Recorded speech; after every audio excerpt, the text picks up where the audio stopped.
Bienvenue au Balado L'Astuce, le balado pour les conseillers en sécurité financière, les planificateurs financiers, les conseillers en placement.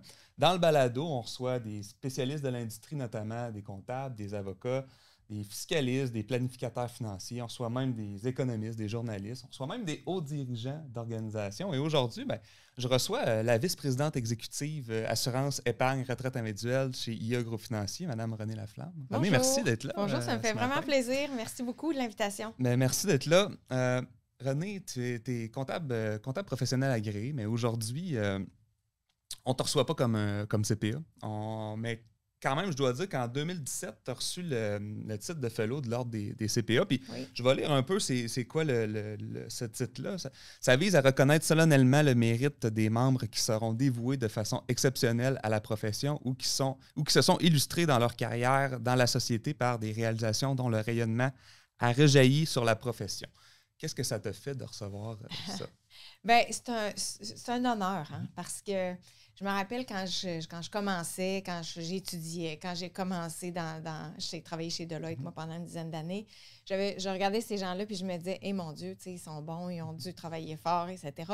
Quand on arrive à ça, bien, c'est une reconnaissance de tout ce qui a été fait, pas nécessairement en comptabilité, mais dans la carrière en général. Fait que c'est un grand, grand honneur. Puis quand on regarde aussi, quand moi, j'ai regardé les autres qui l'ont reçu, je trouvais que les souliers étaient quand même grands à chausser.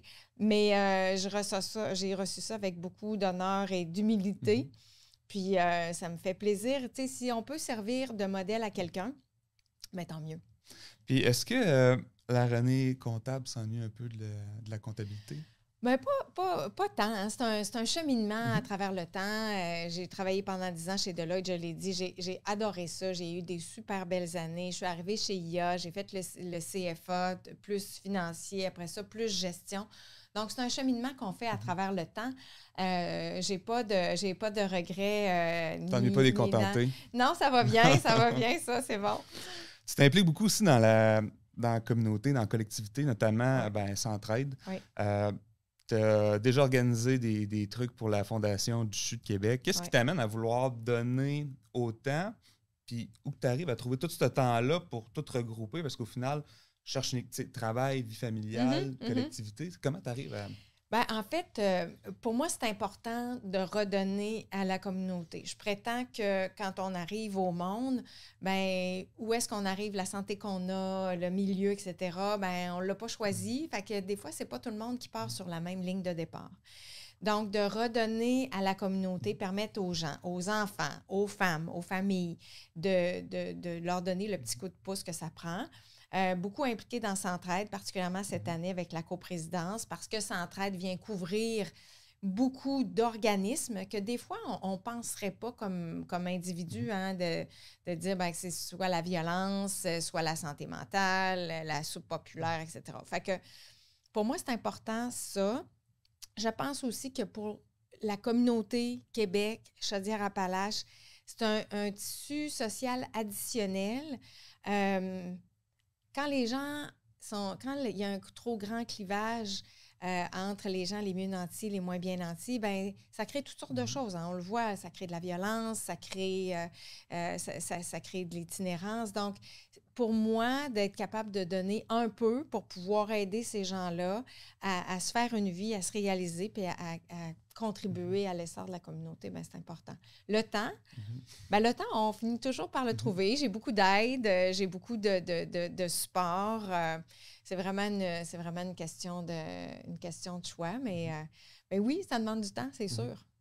Puis Centraide, en fait, là, on parle de Centraide, mais moi, comme donateur, en fait, des fois, justement, quelle fondation? Puis je pense que c'est là un peu... Moi, en fait, c'est toi qui m'avais ramené un peu à cette idée-là à Centraide où que c'est distribué, justement, dans plusieurs fondations. Oui, c'est distribué dans plusieurs organismes.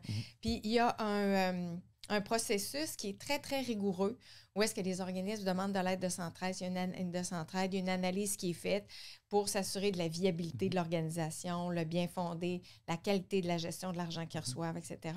Donc, ça permet, avec le même dollar, de venir supporter des causes. Toutes les causes sont bonnes, hein? Trompons-nous pas, là, toutes les causes sont bonnes. Mais ça permet de venir couvrir plusieurs organismes dans notre région. C'est un beau geste. Puis le fait que tu t'impliques là-dedans, ben, c'est sûr que on parle beaucoup d'influence. Ben, je suis convaincu que ça l'amène des gens à regarder cette fondation-là puis ben, à récolter des dons. Je pense que c'est ça l'objectif aussi en arrière de ça. Ça fait quand même longtemps que tu es chez IA maintenant. Ouais. Là, on a parlé de Deloitte, c'était comme là, plusieurs années aujourd'hui chez IA. Puis chez IA, il y a une méga progression de ta carrière chez IA. Qu'est-ce qui s'est passé chez IA? Tu peux me donner toute la progression, tout ce que tu as fait? Bien, il faut dire une chose. La première chose, c'est que chez IA, il y a une grande diversité d'activités. Les placements, l'assurance, l'assurance collective, l'épargne. Donc, il y a une grande diversité de l'ETI, il y a une grande diversité d'activités. Donc, on peut changer de job en gardant le même employeur, en gardant le même environnement, la même culture. Fait que moi, je suis arrivée en 98 chez IA au placement.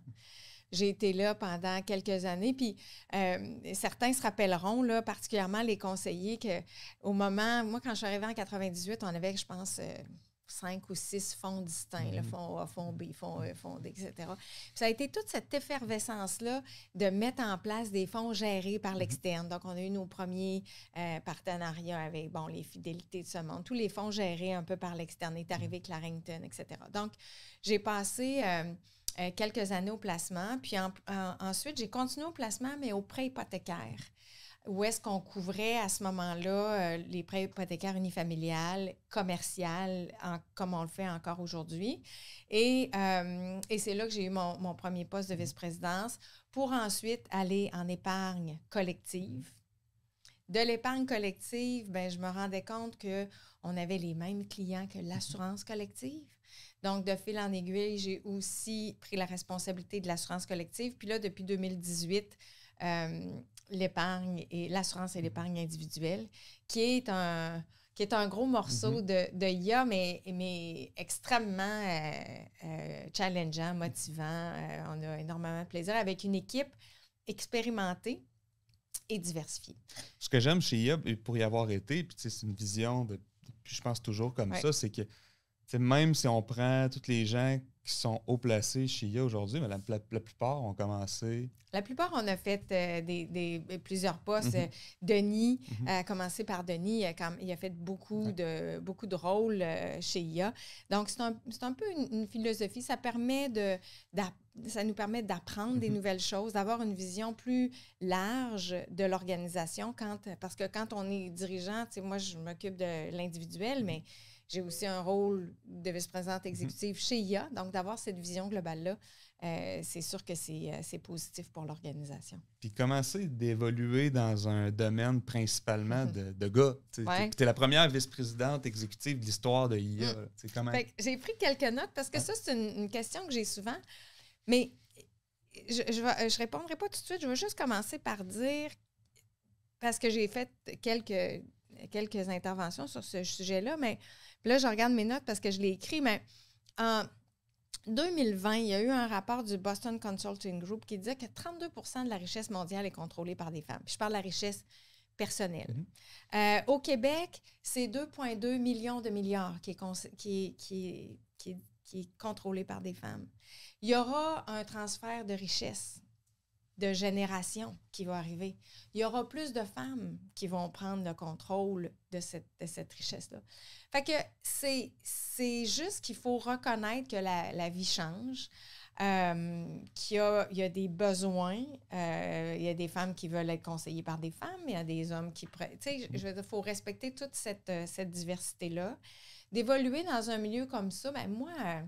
pas très compliqué, là. J'ai toujours travaillé avec toute mon énergie et l'enthousiasme qu'on me connaît, puis ma rigueur, puis faire la bonne chose pour le client, pour le conseiller, pour l'employé, pour l'actionnaire. Fait que j'ai probablement été choyée, bien que ce soit un milieu d'hommes, du milieu particulièrement chez IA. Je peux pas dire que j'ai trouvé des moments difficiles ou quoi que ce soit. J'ai toujours eu cette ouverture-là. Avec l'âge, on s'aperçoit qu'on est un modèle des fois pour certains, ce que je ne voyais pas avant. Maintenant, je le vois, puis ça me fait plaisir si je peux aider. Mais de bien faire son travail pour les bonnes raisons, de reconnaître la diversité dans la population, dans les conseillers. Tu sais, pensons-y, là, la dame de 40 ans, la conseillère, 40 ans, ben elle va avoir une clientèle qui va lui ressembler. Il y a les immigrants aussi, là, on parle des femmes, mais il y a les immigrants, fait que le marché change. Fait que pour moi, c'est un peu naturel. Puis il faut s'assurer d'avoir cette diversité-là. Fait que je réponds à ta question oui et non, mais j'ai pas, je peux pas vous raconter une histoire rocambolesque. J'en ai pas, j'ai juste fait ce que j'aimais à chaque jour. Moi, je pense que tu es à la bonne place parce que tu es la bonne personne. Puis, tu sais, gars, fille, je pense que c'est le talent, en fait. Puis la façon de rassembler les gens aussi. Hein? C'est ça, c'est l'équipe. Une équipe diversifiée, reconnaître le talent des autres. Hein? Dans mon équipe, il y a plein de monde qui font plein de choses bien mieux que moi.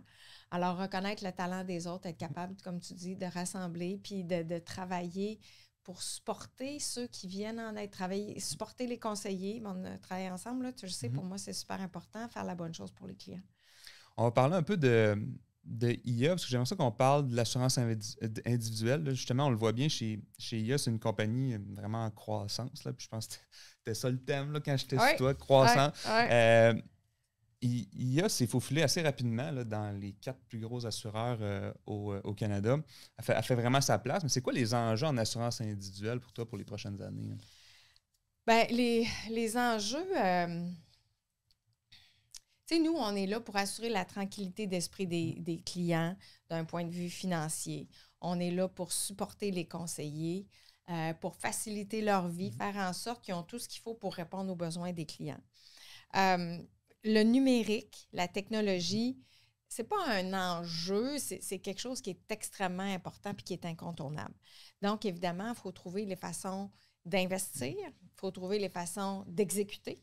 Il faut trouver les façons d'éduquer. Fait que ça, c'est le quotidien. S'assurer aussi que les conseillers ont ce qu'il faut pour pouvoir répondre aux besoins des clients. Avoir les bons produits. Donc, il n'y a pas, à part, les enjeux aussi demeurent de rendre ça accessible. De rendre ça accessible aux gens, le conseil et le produit. S'assurer de bien couvrir l'ensemble de nos marchés cibles. Donc, on a aussi, puis ça, c'est pas propre à l'assurance, c'est pas propre à IA Groupe Financier, mais la rareté de la main-d'œuvre, là, à chaque fois qu'on rouvre la télévision, on entend parler de ça, bien, c'est vrai. Ça arrive pas juste dans un restaurant, là. C'est vrai partout. Donc, la rareté de la main-d'œuvre aussi qui est partout. Hein? Maintenant, on travaille de presque n'importe où. Rentrer au bureau comme on le faisait avant, c'est plus ça la réalité. Donc, cette rareté de main-d'œuvre-là fait en sorte qu'il faut être plus créatif, s'assurer justement qu'on automatise les choses techniques ou répétitives pour donner des meilleurs défis à nos employés. Je pense qu'on est tout de même choyés, là. On est une compagnie qui est bien vue, que les gens veulent venir travailler chez nous. Mais c'est un enjeu, ça restera un enjeu, à mon sens, pour quelques années. C'est probablement un enjeu aussi, j'en doute pas, pour la communauté des conseillers. Hein? Il y a ce besoin-là d'avoir des conseillers pour supporter nos clients. Je comprends. En fait, c'est la prochaine question au niveau de la main-d'œuvre. Tu sais, c'est une grosse compagnie comme IA, évidemment, ça a des enjeux. Puis, tu sais, la qualité de tout ça reste ça fait partie de tout ça. Est-ce que les investissements en technologie, parce que des fois, on a qui pensent en investissement en technologie, mais c'est pour couper des jobs, mais en réalité, c'est pour continuer les affaires aussi. Là, c'est pour continuer les affaires. C'est pour aussi se moderniser, hein, d'avoir des systèmes qui sont au goût du jour en termes de technologie, s'assurer d'avoir la robustesse qu'on a besoin, s'assurer aussi de pouvoir être agile à amener des nouvelles fonctionnalités ou même des nouveaux produits, des nouvelles façons de faire, la rapidité pour les conseillers. Quelque chose qu'on a beaucoup en tête, nous, c'est de s'assurer que le conseiller est productif dans son travail avec le client. Donc, c'est beaucoup d'investissements en technologie pour se moderniser. Ce n'est pas un secret pour personne. Quand on regarde le monde financier, conseiller les services financiers. Il y a beaucoup de vieilles technologies qu'il faut mettre à jour. Il y a un prix à faire ça, mais il y a un prix à ne pas le faire aussi. Donc, c'est extrêmement important de le faire, que ce soit dans le back-office, l'administration, mais aussi le front pour le client puis le conseiller. Puis, mettons, on parle de la vision à long terme, là, tu sais. Là qu'on parle, tu sais, il a toujours été vu pour marché familial. Oui. Il y avait beaucoup de police.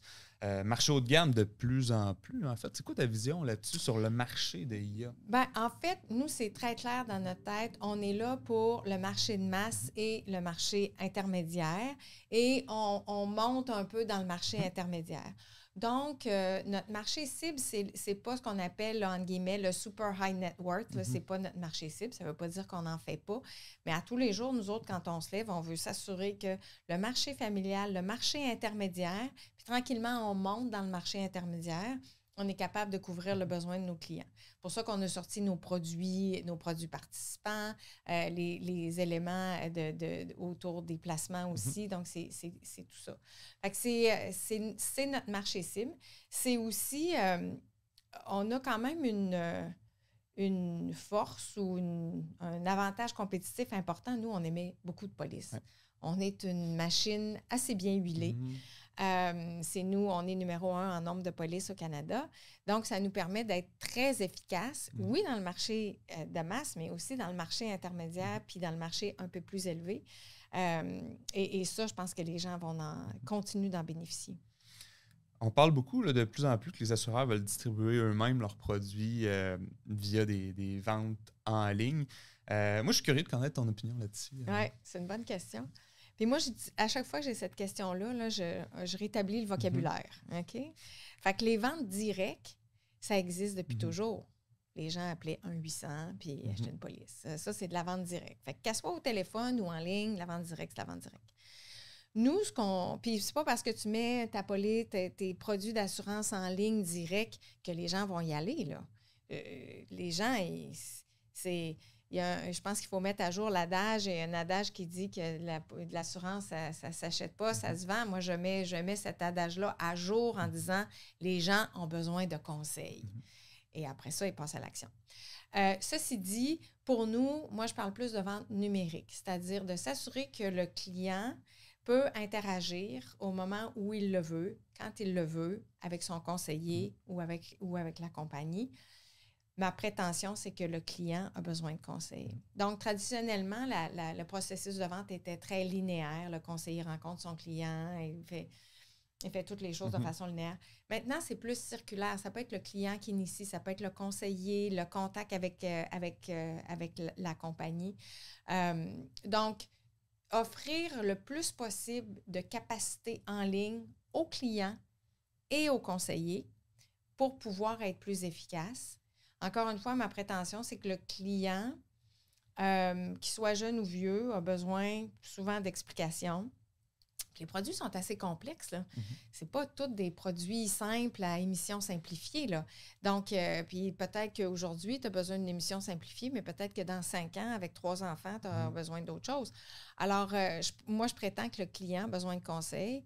Et à partir du moment où on offre des produits en ligne, supposément direct, ça prend tout de même un accès à un conseiller si le client décide de le faire. Fait que c'est une longue réponse à une courte question, mais il n'y a rien de nouveau. C'est juste le moyen qui est différent.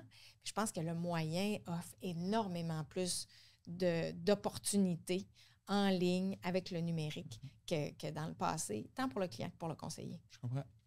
Dans la division de l'assurance individuelle, là, il y a, on a parlé, là, il y a beaucoup d'investissements qui se font en technologie. Ouais. J'aimerais ça que tu me parles des répercussions que ça va avoir dans le day-to-day d'un conseiller. Parce que je me souviens, la dernière fois, je pense que tu avais fait une présentation, puis c'était juste avant la pandémie, en 2020, février, mettons, okay. Fait que juste un mois avant. Puis tu avais dit, pour toi, c'était vraiment important l'expérience client, mais il ne fallait pas négliger l'expérience conseiller. Mais non.